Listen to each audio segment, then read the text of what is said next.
తెలుగు రాష్ట్రాల్లోనూ gas కొరతపై tension కనిపిస్తోంది. కమర్షియల్తో పాటు గృహ వినియోగదారుల్లో కూడా ఆందోళన వ్యక్తమవుతోంది.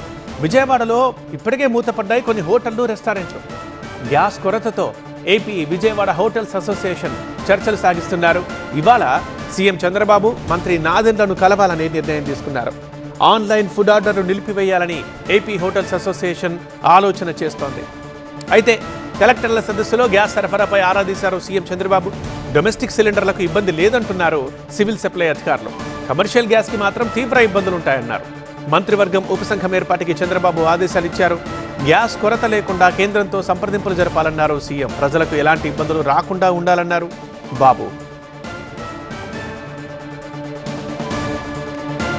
కంటిన్యూగా మానిటర్ చేసుకుంటూ గవర్నమెంట్ ఆఫ్ ఇండియా నుంచి ఆ ఇన్ఫర్మేషన్ తెప్పించుకొని నాకు కూడా ఎప్పటికప్పుడు బ్రీఫ్ చేస్తూ ఉంటారు. Will take decision. మనం డిస్కషన్ కానీ ఎక్కువ పెట్టామనుకోండి, లేకపోతే ఆర్టిఫిషియల్ అవన్నీ చేస్తాం.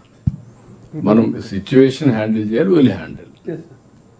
అది బెటర్. ఆర్టీజీఎస్ చూసుకుంటారు. అక్కడ మీ మనిషి కూడా ఉంటారు. ఒక గ్రూప్ ఆఫ్ మినిస్టర్స్ పెడతాం. ఢిల్లీతో కూడా కోఆర్డినేట్ చేసుకుంటాం. మీ సివిల్ సప్లైస్ మినిస్టర్ ఇంకొక ఇద్దరిని పెట్టుకుందాం. మీకు ఎట్లా ఉన్నారు మీ కమిటీ? మీ ముగ్గురే మానిటర్ చేస్తారు. మానిటర్ చేసి నాకు ఎప్పుడప్పుడు రిపోర్ట్ చేస్తా ఉంటారు. కంటిన్యూగా